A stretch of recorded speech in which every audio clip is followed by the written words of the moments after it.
नमस्कार दोस्तों, target with PS Parihar channel में आपका स्वागत है। आज की इस वीडियो में हम लोग बात करेंगे 69,000 शिक्षक भर्ती की। 69,000 शिक्षक भर्ती में भ्रष्टाचार का मुद्दा इस समय काफ़ी गरमाया हुआ है। चाहे वो एफआईआर को लेकर के हो, चाहे वो सरगना की गिरफ्तारी को लेकर के हो या सोशल मीडिया में हो। कुछ टीवी चैनल भी बहुत अच्छा काम कर रहे हैं, खासतौर से R9 और एबीपी गंगा। आज एबीपी गंगा जो टीवी है, न्यूज़ चैनल है, उसमें शिक्षा मंत्री से जब पूछा गया कि 69,000 शिक्षक भर्ती में व्यापक पैमाने पर भ्रष्टाचार हुआ है तो क्या इसकी जांच होगी और आखिरकार इतनी बड़ी अनियमितता उत्तर प्रदेश में कैसे हो रही है। इसके जवाब में उत्तर प्रदेश के शिक्षा मंत्री ने कहा कि अगर इस तरीके की कोई व्यापक गड़बड़ी हुई है या इसका कोई साक्ष्य मिलता है तो हमारी सरकार अवश्य निश्चित रूप से एक जांच करवाएगी। साथ ही उन्होंने ये भी कहा कि अभी तक इस तरीके का कोई व्यापक पुख्ता सबूत नहीं मिले हैं। रिपोर्टों के माध्यम से ये बात जानकारी में आई है। कई बार ऐसा होता है कि कुछ लोग इस तरह का दावा करते हैं, लेकिन वास्तव में उसके कारण से कोई प्रभाव नहीं पड़ा होता है परीक्षा पर। देखिए, मैं आपको बता दूं, इस बेसिक शिक्षा विभाग की भर्ती परीक्षा के बारे में पूरी तरह से सचिव परीक्षा नियामक प्राधिकारी इस परीक्षा को कराते हैं।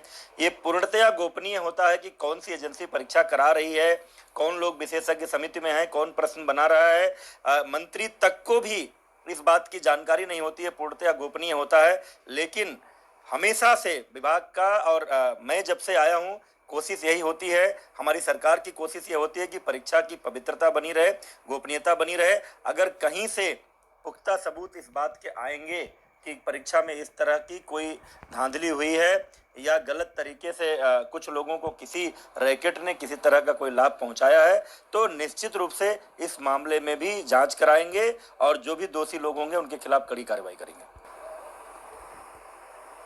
नहीं, बिल्कुल किसी भी परीक्षा के बारे में इस तरह की बातें सामने नहीं आनी चाहिए। परीक्षा की गोपनीयता, परीक्षा की विश्वसनीयता, ये सबसे महत्वपूर्ण होता है। कई बार क्या होता है कि कई ऐसे रैकेट गिरोह पकड़ में आते हैं जो इस तरह की कोशिशें करने की प्रयास करते हैं, लेकिन अपने प्रयास में सफल नहीं हो पाते हैं।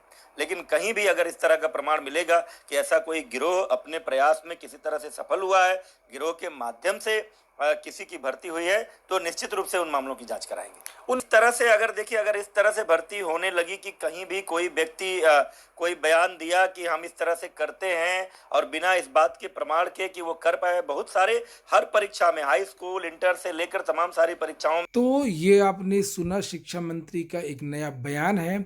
कुल मिलाकर के जो सोशल मीडिया की जो बात है, विद्यार्थियों की जो मुहिम है, वो लगातार रंग ला रही है। अब यह बात सरकार को भी मालूम हो गई है कि भर्ती में जो व्यापक भ्रष्टाचार के जो आरोप लगे हैं, जो ऐसी चर्चा है, इससे विद्यार्थियों में आक्रोश है। और यही बात अब विपक्ष के नेता भी बोल रहे हैं। कुछ दिनों पहले अभी प्रियंका गांधी का बयान आया था और भी बहुत सारे राजनेताओं के बयान इस बीच आ चुके हैं। तो ठीक है, देखते हैं कि पुलिस आखिरकार किस तरीके से जांच करती है और आगे क्या होता है। आगे जो भी अपडेट होगी आपको इस चैनल के माध्यम से दे दी जाएगी।